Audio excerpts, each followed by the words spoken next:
I have two topics this morning, and I'm going to push through them as quickly as I can, but I think they're both relevant to you. And one is a sort of a personal story.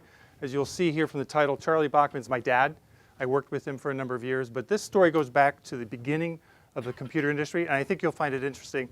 He was a CIO, and so the story sort of aligns with your focus on IT infrastructure and the like. The second will be an introduction of Simplivity and the product line that we actually bring to market. And I'm going to try to tie them together a little bit because there's actually some interesting overlaps between the two contributions that are happening here. So the first thing you should know is Charlie's 90. This all happened, the discussion I'm going to share with you, all happened basically before I was born. So it's really ancient history from my perspective, even in our family. But this past November, President Obama awarded him the National Medal of Technology and Innovation. This is an award that's given out, it's the highest honor from the United States, to people who innovate, particularly in the technology area. Steve Jobs is a co-recipient of the same award. Clearly that happened earlier. Ronald Reagan gave him that award back when he came out with the Apple Macintosh. But the story I'm going to tell you is a little bit about why he won this award last year for work that he did starting in early 1960s. So please pardon me for having a little bit of a family story, but I think it's relevant to you guys. The project that he started working on in 1960 when I was born was called the MIAX project. It was at General Electric in downtown New York City. And if you don't know much about General Electric, it's sort of an interesting background here. At that time, they were the largest manufacturer in the world. They were the largest user of computers, and they were actually the second largest computer manufacturer. All right? Now, we don't think of General Electric today as being in the computer industry, but they were, because of their size and their involvement in the computer industry at that time, they were a big deal. And so besides IBM, General Electric was number 2. Now, this particular project was a manufacturing information and control system. And it was actually funded by the chairman and the treasurer of General Electric because they had a problem. At that time, computers were relatively rudimentary. They had 100 manufacturing divisions, and everyone was buying computers and trying to build information systems. So if you can imagine the chaos that might be going on. Now, this is very early in the computer industry, 1960 roughly, where this project was kicked off. And the strategic intention of that project was to build a packaged application for manufacturing control, right at the heart of their business. And they wanted to reduce the cost of automation, meaning the failure rate of the projects associated with computerization. So that was sort of the genesis. Prior to this job, Charlie was the head of data processing for Dow Chemical, bought their first computer, and actually bought a General Electric computer, and that's how he was found by the General Electric team. Now, the data problem in 1960 was that even though they had computers, they were very rudimentary. They basically were doing sequential file access method applications. So they would take data, they would key punch it in, they would actually process it in sequential file on tapes. And they really didn't have a way of correlating all of the data one to the next. So when they actually were trying to automate, let's say, a switchgear plant like the one shown here on the right, there was no easy means of controlling what actually was in the computer or what was out on the shop floor. They literally would take an order, they would run it through an algorithm to expand it into a bill of materials for what to produce. They'd take those punch cards and staple them to the tote bins and say, we need such and such of these connectors and such of those connectors.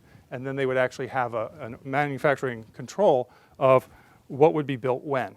But they couldn't change any of the data. They couldn't actually go back out and collect real data from what was happening in the plant and put it back into the algorithms and actually turn it into a better plan. So literally, they had expediters go out and say, well, they should have built 16 of these. They actually built 6. We need 8 more to be built over the weekend, and they would bring people in to do that. So they literally were not using the computer for real-time control of their system. So Charlie basically had this vision to create a database, right? And database was not a term used at the time. They had data, but no one had thought of this notion of a database where you would actually pull all the data together. And the basic idea was to store the state of operations of the manufacturing plant in this base, this database, right? And then they could actually update the database nightly and publish a complete new set of instructions for tomorrow. If you can imagine that as real-time control of the manufacturing floor, really for the first time. And so what they did is they actually created new instructions for what should happen tomorrow. And the way Charlie said it is a feasible plan for producing value tomorrow based on what I have available in terms of people, equipment, and resources. So if you think about this, manufacturing resource control is about optimizing as quickly as you can what actually gets produced on a daily basis. So this was the heart of it. Now it turns out that the result was this thing called a database and an application that wrote on top of it. But the way he describes the benefit was that it was a change in control theory. If you think about a ballistic missiles, you essentially set the GPS coordinates of where you want it to go, and usually it has an inertial guidance system with spinning gyroscopes, et cetera, in order to get there. But you can't recall it, right? It's going to go there whether you like it or not. A heat-seeking missile has a very different control model. It basically says, if I can see you, I can hit you, right? You may move around, but I can follow your heat signal, and I can readjust my fins and follow you. So it has a very much of a real-time follow you, follow you, follow you, bang, right? So Charlie talked about this Sidewinder missile as being sort of a key change in the way businesses could run if they had this database. So that's really, as he calls it, that was the sneaky idea that he had. And actually, it turns out it took some time to build. So this was back in early 1960. I'll come back to the slide if I have time, but basically this was the schema that he had in mind for what he needed to actually store in that database. Now schemas and data manipulation language and data description language, no one had heard of this stuff. So this picture actually couldn't have been drawn back when he was having these ideas, but so he drew this after the fact. But that's basically the schema that he had in mind with the production order and the resources all tied together through relationships. Now, let's go back to computers for a second. This was the state of affairs for computers in 1963. This is a GE 235. It has 16K words of capacity in the RAM to run, right, in the core memory. So if you look right in the middle here, 16K words, magnetic core memory. Has anybody ever seen magnetic core memory? Picture of it? It looks like fabric. It's woven. Okay. I can tell. It's the gray beard that gave you away. So this is the CPU, right? The central processing unit, right? This is the disk drive, which, by the way, in 1963 were brand spanking new. I think in 62 they had tape drives. You'll see the tape drives over here from the prior generation. Card reader, that's your input-output. You had a nice printer over here. What I find fascinating about this is that there's actually people inside the computer, right? So think about that, right? Now this was a $3 million machine, right? If you can imagine in those days, $3 million, what would that have bought you? Small luxury liner? I mean, that's a lot of money in those days, okay? What's more remarkable is the absence of software, okay? And if you look at what was on this machine, Charlie said, there was nothing, it was naked. Let me list what this thing came with, and then I'll show you what he needed. It had no operating system. It had, of course, no virtual memory system either, no file system, no compiler, nothing. But he said, but there was a one-card loader. I said, what did that do? It read the second card, right? So this is what they're starting with. Now, IBM had more. If you bought an IBM machine at this time, you actually got more. He said you got a sort algorithm. And I think there was one other thing. So most of these machines were essentially naked computing devices. You had to literally learn how to program to actually write the second card. What the MIAX project needed was, it needed more than a one-card loader. It needed an application loader. It needed a transaction system. It needed a virtual memory system. And I'll tell you why.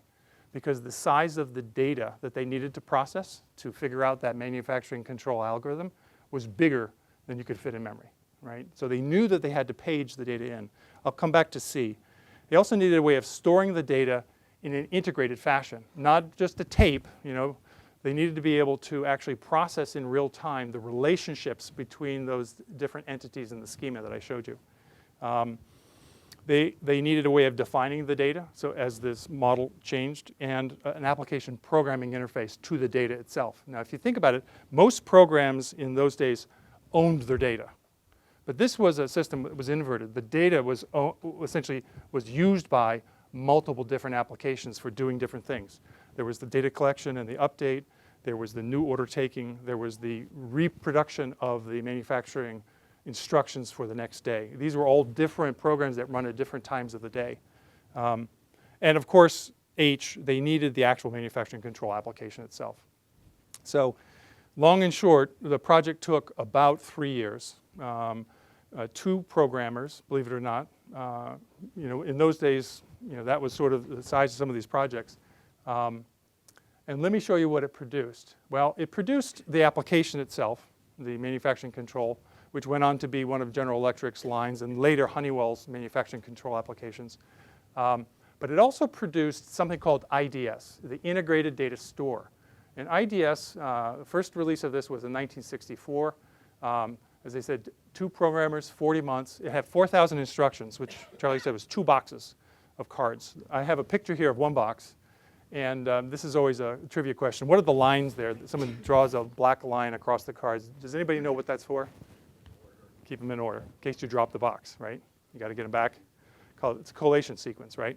All you use the last column of the card to number them. Yep. Who here learned how to program in that era? There you go. Okay. There's always 1, 2, 3, 4. Okay. I'm actually just slightly too young for that. Although I did have some punch cards from my senior thesis at UMass. The key point that I want to make here is that it was a small team that focused on a new architecture. It took about 40 months of development, and it started slow, and it grew. Now, I find it interesting from a trivia perspective that he delivered it to his first customer, which was an internal division of General Electric, the international sales division. And he actually delivered it in 2 boxes with this narrow tie, right, in a taxi cab going from Midtown to downtown New York. And so the first delivery literally was a physical delivery of 2 boxes of punch cards. Now, what's interesting about IDS is not just the story I've told so far, but its growth. It was sort of kind of unique, odd, different. The first internal use was that department, the International General Electric. The second use was down in Providence, Rhode Island. I can't remember the name of the division.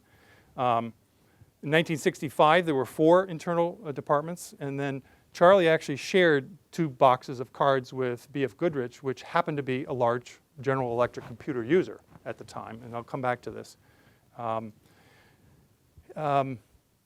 In 1966, there were 8 internal departments, and Weyerhaeuser actually custom built a 4 CPU, single core memory General Electric computer, special purpose computer for a new application that they were building because they wanted to do online transaction processing.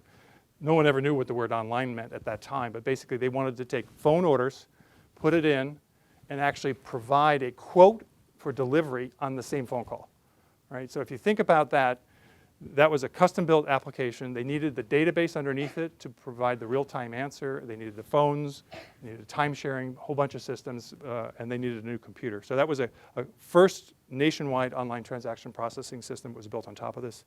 In '67, there were now 16 internal departments, and the COBOL Committee on Data Systems Languages learned about IDS. And Charlie actually submitted essentially the draft specifications for IDS as a candidate to that team. And the COBOL Committee adopted it as the codicil working draft. Basically, never became a standard like COBOL was, but it was the only data systems language part of the COBOL standard itself. So it then, as a standard, became essentially essential for all mainframe manufacturers. There were no minis at the time.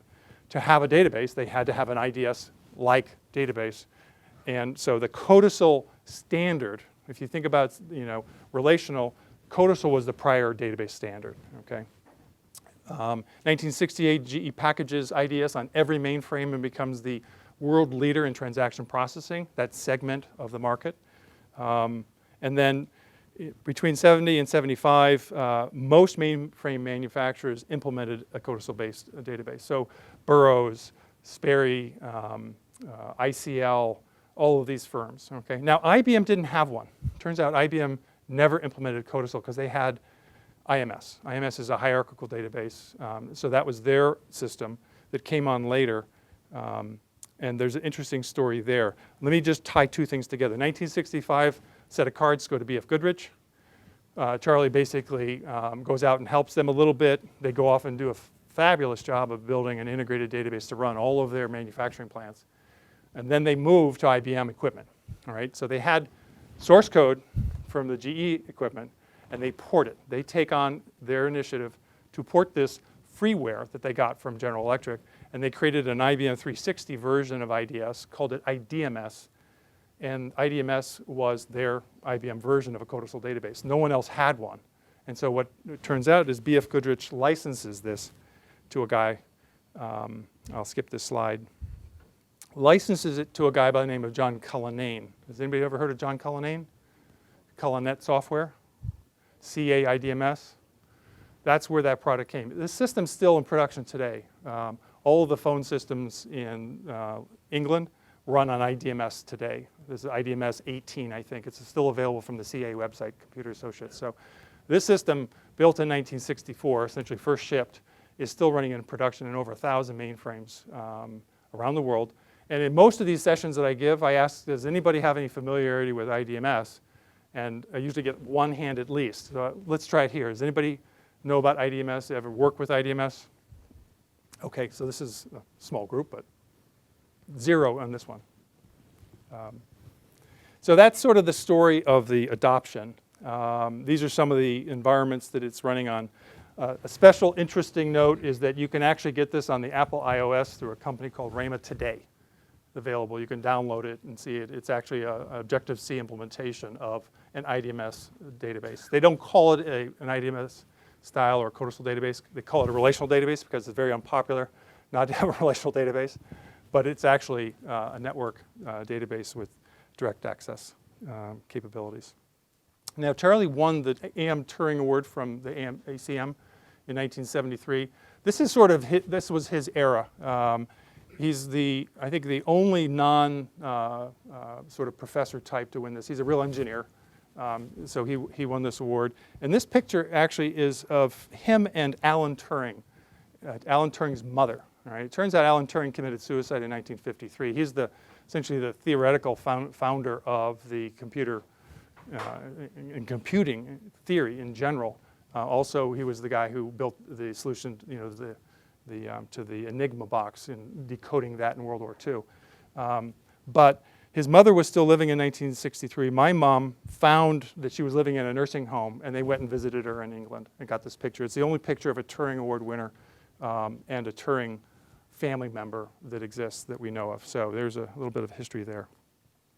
This is the B.F. Goodrich story I told you about. This is the CA IDMS that's still available for purchase. I think it's about 30% of CA's revenue. It's still a big chunk of that company's revenue at this point. And this is a picture of Charlie, which I kicked off with last year, just about a year ago at this point, and that's the award. So that is a brief story about a guy who started in computing at Dow Chemical in 1956, worked his way through that, moved on to General Electric, was the essentially chief architect and one of 2 programmers that created this database. The database still runs today. So the work you're doing to build the information systems and to run them for your companies could have a very long legacy. This stuff keeps running many years into the future. And the architecture and the investment you're putting in is incredibly important. So I want to thank you for that effort. This is what can happen when you're 90. If you're in front of whichever president, you'll remember me, I hope. 60. All right. The second part of this is the data problem today. And so let me transition on that simple basis to an introduction of Simplivity. And sorry for the delay. Is that readable? Great. So Simplivity is about a 6-year-old company focused on simplifying IT. We actually focus in on the data problem, which is the data volume issue.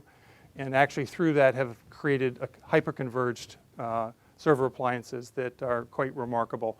I'll take you through how that actually works and focus mostly on the innovation itself. So if you look at the data problem today, it's really just the volume of data and the extent through which we all work to maintain that, operate it, et cetera. So sort of the IT picture on the left, the hard to control problem on the right. I focus on data, and a lot of people might say, well, it's more than just data. But when you actually look at the root problem, it's the volume of data and controlling it effectively through its life cycle behind your virtualized environments, which are quite phenomenal these days. Let's take a look at how this problem was created. If you go back 10 or 15 years and think about independent machines that were not virtualized, right? You had Windows or Linux or what have you. You had local storage in a box. You had to control the box, install it, configure it, and maintain it, and operate it. You had sort of isolation. You had that benefit, but you had the complexity of all the machines. Along came the idea of essentially shared storage, so we could actually pull at least one element out of that and gang it up and make it simpler to maintain, give it better qualities of service, better efficiencies, availability, et cetera. And so the architecture transitioned from one of local storage to shared storage in this picture here. And then virtualization came along, where you could actually make the operating environment virtual, and you could then essentially begin to consolidate the top layer by having all these virtual machines running on, let's say, ESXi or Hyper-V today. Move those around now, and so you can take your virtual machines and begin to consolidate that and reduce the number of servers. So that's sort of the starting 10 years ago, roughly, to where we are today. That was sort of the vision. Shared storage, virtualized environments, larger servers that could actually be multi-purpose. Of course, if you have DR requirements, you'll have at least a second site. Sometimes you have remote offices as well. But you need to essentially replicate that environment so that you actually could handle a disaster in your first site. Typically, it's matched, but not necessarily perfectly matched. And then, of course, you have some sort of connectivity to actually ship the data. We get back to the data problem now, right? So I've got this large shared array on my production environment. I'm replicating it into the DR site here. And of course, that uses a lot of bandwidth, so we add in some optimizers to take the redundant data out, so I'm only shipping unique blocks across my wide area network. Saves me some money. I also need to actually deduplicate some of my backups. Lots of data associated with backups, so we can easily deduplicate that. And I want to do that before I ship it over. Again, an efficiency. Architecture is not changing, you'll notice. I'm just doing efficiencies, right? I'm adding incremental. Of course, the public cloud comes along as a great way of having another place to archive data. So I get a cloud gateway that I can connect into locally that actually stores the data and helps essentially move it across the wide area network to the cloud site and leverages that storage as well. SSDs come along. I can use that for storage. I can also use it for caching with my applications. So a couple different applications of faster solid state storage in those areas. And of course, if SSDs are good for these appliances, they're probably good for the actual computing nodes themselves, as well as for the shared storage. So SSDs, again, not changing the architecture, add speed and flexibility, tiering, et cetera. And of course, you can't forget your data protection applications. You need to be able to replicate your VMs so that you can fail over. You also need to actually make sure that they're backed up properly. So this is kind of where we are today. We have a virtualized environment with shared storage. This is what I would call the traditional IT infrastructure stack. And usually I do a raise of hands and say, how many of you have an architecture like this? And so let's do that. How many people have an architecture that looks like this? Okay. And if I took the right-hand side off and said you just had one environment, how many would have that simpler environment? A couple more hands. Okay. So this is sort of where we are today with IT infrastructure. Our vision with Simplivity is to actually simplify that. All right? And the question is, how do you do that? Right? So if you take the current stack, everything below the hypervisor, today what you'll have are servers, the storage switch, your shared storage array, probably SSD array and a backup appliance. You'll have WAN optimization, of course, getting over to your DR site, a cloud gateway potentially, storage caching potentially, and of course data protection applications to actually do the backup and potentially replication. That's sort of what's today. What we're promising tomorrow is that all of the IT infrastructure below the hypervisor, all right, wherever it's residing, you know, in your private cloud, your public cloud, in a remote office, will run on an x86 server, right, with storage built in, and will be powered by the Simplivity OmniStack solution, which we call a data virtualization platform. So if you think about the the machine virtualization at the top and the data virtualization at the bottom. That's the promise. So we're going to sort of complete the virtualization story that you've been on a path to use. Okay. Now the key thing here is that this can be done with a tremendous savings in cost, both on the equipment as well as on the operational side. And we are seeing customers having a 3 times reduction in their total cost of ownership with this approach because of the simplicity that it brings along. Let me give you one example. Francis Drilling today, actually before they bought our stuff, had this 20U stack with the tape library at the top and storage array. They had blade servers and an IBM storage area network. Total storage rack size here was 20U. They purchased 2 blocks of Simplivity. One is the primary server, and the second is the H8 pair. You can actually put primary workloads on each, and they replicate to the other, so they essentially work as a tandem set. They put 2 cubes in their Lafayette location. They put 2 more in their second or their colo facility in Dallas. So a total of 4U in each location, and they've essentially reduced from 20 to 8U total. Now it turns out they didn't have a DR site before. So the second 2 blocks that went into Dallas were actually adding essentially that business continuity, the ability to continue to operate if they lost their entire first site. So they not only, so the real comparison is 20 versus 4. What they added was another 4 to give them that business continuity in the DR site. All right, so that's a real life example. Steve Schaaf is their CIO. Now, how do we make this work? So this is the slide where I say how it's not magic, right? It just is basic engineering, data architecture, and I'll give you that answer right now. First, let's see. Okay. We remove redundant data before we store it. We do that through a hardware-accelerated data virtualization architecture. So the simple way of saying that is when your application writes the first block, right, or the application is installed and the installation writes the first block, we look at the block and we determine if we've ever seen that block before. If we have, we don't store it, we store a pointer to it, right? So on the initial write of any data ever on any node in our federation, we look at the data and make sure that it's not duplicate, right? So we remove the redundant data through a hardware-accelerated data virtualization layer so that when it's written, we only write unique blocks, okay? All right. This prevents you from having any redundant data on the disk and therefore backing up redundant data, all right? So when you start with the minimum set, right, you only have to do the minimum amount of work going forward from that base. It also reduces disk I/O, both in writing, because we frequently don't write stuff that we've seen before.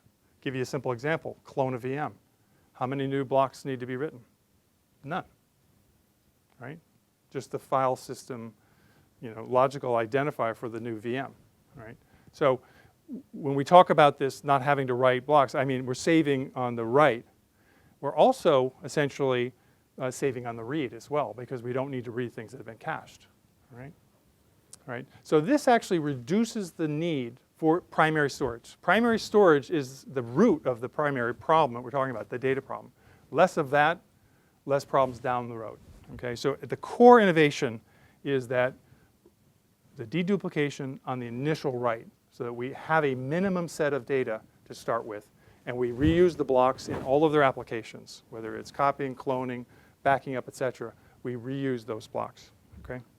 The second thing we do is we design in redundancy, resiliency, and data protection into the core architecture. You don't need to go and buy it separately. It's all part of the solution, right? So the system is designed to include all of the required components. The data that's written on that first block uniquely, as I pointed out before, is replicated synchronously to a second block. Right? So we have the first block that's uniquely stored very efficiently, and we have replicated every write to a second block synchronously so that we have 2. Right? So we have redundancy on initial write. We have unique storage on the initial write. Okay? All right? We then also have redundant compute, networking, and storage. So we RAID arrays, dual NICs, or quad NICs in certain cases, and built-in data protection. So the backup tools, the cloning, the replication are all part of that data architecture, right? And the third piece is that we eliminate non-essential components and the management frameworks that go with it. This is actually a key benefit that our customers report. They reduce the total number of IT components dramatically, and of course with that the management framework. So we get rid of, so 2 single blocks with a single management console based on your own hypervisor. We can eliminate your traditional servers, right? You can use them if you want and connect in, but you don't need them in the long run because every block is its own server. You can eliminate your shared storage arrays. As I said, the storage is local. So with every block you add to the federation, you're getting more primary and backup storage capacity.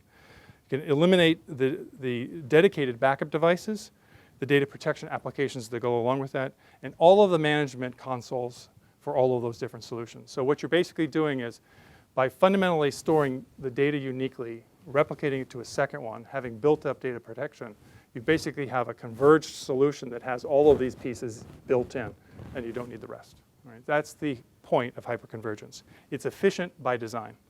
So if we take that picture that we started with in terms of the traditional architecture you'll find in most sites today, and we put in an OmniCube, which is what we call our product, on both sides, and we put in this accelerator card that essentially dedupes, compresses, and optimizes the data on initial write in real time, then you can get rid of your SAN, okay? Because the storage can actually be done, it collapses.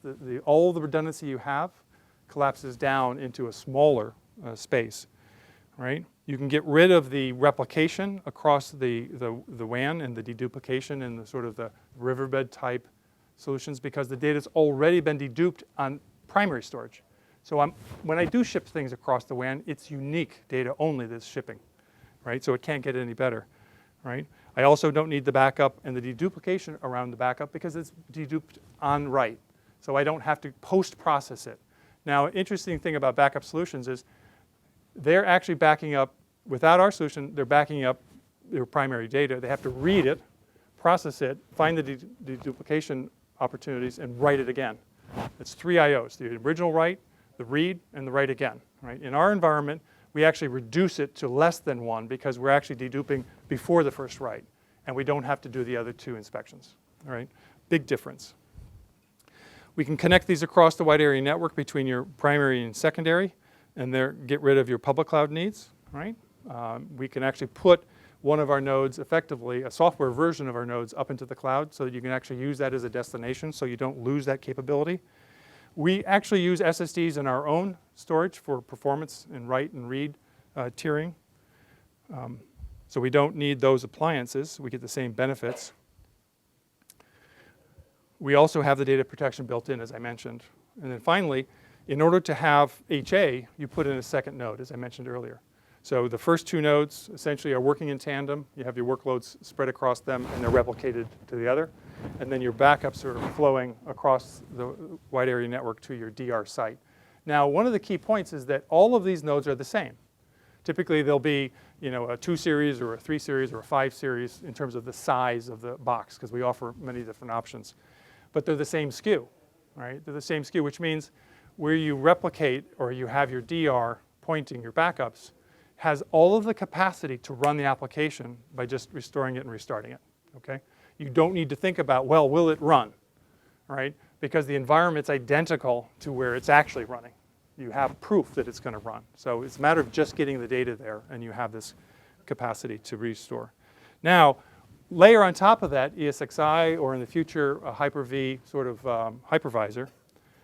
And then you can migrate your VMs across to it and get rid of everything else. That's the basic value proposition that we're offering in terms of this hyper-converged solution. Best of both worlds. You've got the cloud economics in terms of ease of management, sort of servitized, all of that complexity. You also have the best of the enterprise capabilities in terms of built-in data protection, replication, DR, et cetera, all essentially through a single management console. Right? Now, That single management console is hard to understand unless you see it. There'll be a demonstration a little bit later this afternoon. But the point I want to make is that we plug into your existing virtualization environment. All right? Today we actually are showing the VMware-based product where you can have a tab in vSphere client, and you actually see all of your hosts, your machines across the entire network. This picture here, you can't read it, but it says, in fact, I can't read it myself, Paris, London, Tokyo. I'm making this up because I literally can't read it. But those are all the nodes in what we call a Simplivity federation. You manage it all through a single console, which is the console you already know from your VMware experience. So we actually don't add our own management console. It's your own. We augment it. Now, we had some customers last night talk with some of the other folks here in the audience. I took out some of the highlights, just listening to it myself. This really wasn't set up this way, but the sort of story started coming out. These are improvements or benefits they're seeing from real use, roughly 1.5 years of use. One person removed 24 infrastructure nodes and now today only has 16 nodes to manage. They reduced their rack space from 6 racks to 1 in each of their sites. They reduced their cooling from 20 tons to 5 tons, so a quarter of the electricity and heat is in their IT center. They reduced the size of their switch by a factor of 4 and all of the ports and the cost of the ports associated with that. They actually removed their site recovery products. They reduced their license cost due to the reduced number of nodes. So all of the software that goes along with the physical equipment, that went down. They reduced the actual server, the number of solutions in general. They got rid of servers, storage, replication, and backup tools in general, essentially wiping the floor clean. They also found interesting behaviors that they hadn't expected. They noticed that there's no spiking of the IOPS during the day due to backups or even during the night, because backups are built in, and essentially, if you have that data stored uniquely, you can see what's changed uniquely, and it's a very small delta. So they're basically seeing new behavior. And they got business continuity for free. Now, most of the folks we've talked with don't have confidence in their own ability to restore in the case of a disaster. With this product, you can actually guarantee and test it in about 5 minutes. Right? You can even set it up in about an hour. So the ability to have business continuity is sort of something that typically is not easy to afford or actually manage or maintain over time. And then finally, the proof point is they can restore any VM in minutes locally in their primary production site, and they can do it just as easily in their DR site because the cubes are the same, the user interface is the same, the data is the same. Right? So that's the key thing. Now, the quote I liked best was, now we only spend 20% of our time managing IT. That's the infrastructure. They check it in the morning, and they go on to their business. Now, it turns out this was the first time in this person's career where they could actually work with users because they had time available. So if you think about where the time goes, you can actually begin to be the service organization that you'd like to be. Right? So this was just some of the comments that were made last night. Now, we're not the only one in the convergence space. This is a term that's been around for some time. If you look at the legacy stack with which I'm comparing our solution to, that's on the left. There's been forms of convergence where you could actually buy more of those same blocks from one vendor. So you get one vendor, one SKU, one support line for a series of these. This is sort of convergence 1, the VCE and things like that. Convergence 2 is happening now as well, and this is where they take that first top part and they actually put the storage actually in the servers, which is like what we do. But they stop short of solving the data problem. All right? They don't focus on the data. They just go for the mechanical improvement of putting the drives back in the box and virtualizing the data across those boxes. What we've done, and we're unique here, is essentially taking that last part, the data architecture, the efficient storage, the deduplication, the integrated backup, recovery, HA, failover, et cetera, and putting that into the same solution and getting it down to essentially one box. Now, we show 3 here, but literally you can run this on one box. The second box you want because it gives you HA. Remember that replica? Gives you that. The third box is your DR site. Okay? So for the 3 boxes, you get the full complement of an entire IT infrastructure with one user interface. And that's the promise. That's the simplification that we've invested in for your benefit. So best of breed, cloud economics, sort of the best of both worlds. Now, I'll go back to Charlie. Remember, I call him Charlie because I worked with him for 10 years, and it was quite awkward to walk into a room and say, "Hey, Dad." All right? So I've never gotten out of that mode, and I wish I could, but I still call him Charlie. Convergence 1.0 took about 8 months to figure out. It's basically a packaging solution. Convergence 2.0 took about twice that, or about 18 months. We focused ourselves over 43 months of development, and we built this from the ground up so that there's no open source stuff in there we have to worry about or you have to worry about. This is proprietary owned code from the ground up to provide you with this new data virtualization platform. And when we shipped it, it was an immediate success. We hope you like looking at it. You'll see more of it today. These slides are the typical marketing slides, lots of logos. Customer results. This is the statistic I like to quote because it's very surprising. 65% of the customers that that answered the survey run 100% of their IT workload on Simplivity after they purchased our solution. That actually highlights two things. One is they're mid-market companies that could actually run everything on one solution, and they have a sort of a general need. Okay, but it's also a proof point that they don't need anything else. It's truly hyper-converged. All of the bits are there to run their entire workload on Simplivity. The data efficiency factors here are also very interesting.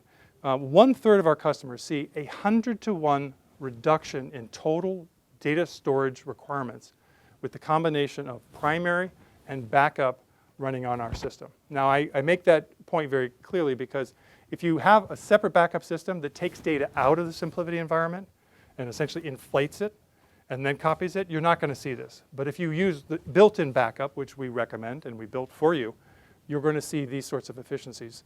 The average customer sees a 40-to-1. And I'm going to talk a little bit about our guarantee on this point as well.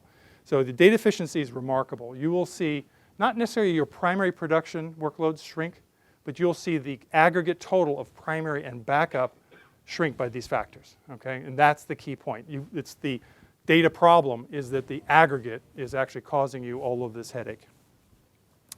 And then the other thing, which is not intuitive, is that when you put the stuff closer together, you actually have non-redundant data storage, and you put the storage inside the box where the workloads are running, right? And you have better, because you have less data, you have better cache hit affinity, you actually get better performance. So half of our customers see a 50% or better performance increase when they move to the Simplivity solution. It's like, who is it? Grace Hopper, the first admiral in the Navy, female admiral in the Navy, used to walk around with a wire about this long. Has anybody ever heard this story? Yeah. Okay. And the wire that's this long represents what? A nanosecond. So a nanosecond, if you're, how far is your storage array away from your production servers? How far? Average. 15 feet. Okay. How far is it away in our solution? They're touching. Okay. Now that's a very simple illustration of why things can actually get faster when you have them reduced in size, right? The Intel tick-tock, they try to get the die smaller every other year, every other iteration, because when you make the chips smaller, they get faster, right? Same issue here. It's not intuitive, but it actually happens. So you put the workload next to the data. Another benefit is if you have a network outage, guess what? It's outside. It's not impacting your workload, right? So there's all sorts of interesting benefits of shrinking down. And again, it goes back to you can't do that unless you've solved the data problem.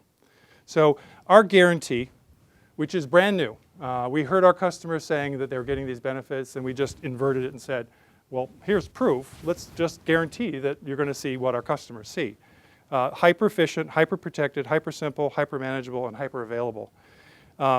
You'll notice that I say 90% capacity savings. The average customer gets 40-to-1, but we're guaranteeing you 10-to-1, right? It's a pretty bold claim even at that point, but we guarantee you 10-to-1. We expect you to get 40-to-1, right? In terms of being able to back up or restore a 1 terabyte VM, 60 seconds, right? In terms of being able to operate that, again, with one user interface, 3 clicks to back up, restore, clone, or move a VM from a single console. okay? So you don't have to go get a PhD in storage network LUNs and all that sort of stuff. 3 clicks, click right through your VM console, VMware console, or in the future, your Microsoft console, and that's what we guarantee. 60 seconds or less to set your backup policies on 1,000 VMs. So if you can see the VMs, you can select them, you can click right on them, set the policy on all of them, even if they're across 5 different remote locations. Again, one management console across the entire fabric. And then hyper available. You can add or remove or accept a failure on one of these boxes without interruption to local backups or remote backups, or without reconfiguring any of your backup policies or your IP addresses. So if you think about this, remember we have 2 nodes always working together, replicating to one another. If you lose one, the other one is continuing to run, and it has the backups or the replicated VM of the ones that were over here. All you need to do is restart them, and you have your entire workload running on one node. You bring a new node in, let's say it was someone stole it. Bring a new node in, and you actually start replicating back without any downtime to your overall system, right? That's the basic hyper-available guarantee. So in summary, look at that lower part, right? Look at the size of your data today and what you do to maintain it and the qualities of service you actually feel comfortable with in terms of DER and high availability, et cetera. Start by solving that problem. Think about the TCO, the operational efficiency, and the guarantee, right? You can get it today in our own brand. You can actually buy it on Cisco boxes. And we've just announced availability on Lenovo as well. So you have 3 different platform choices if you have a preference. Thank you. In summary, Simplivity, the best of both worlds. We have the cloud economics as well as the best of breed enterprise qualities of service. That's the company pitch, so thank you very much for your attention.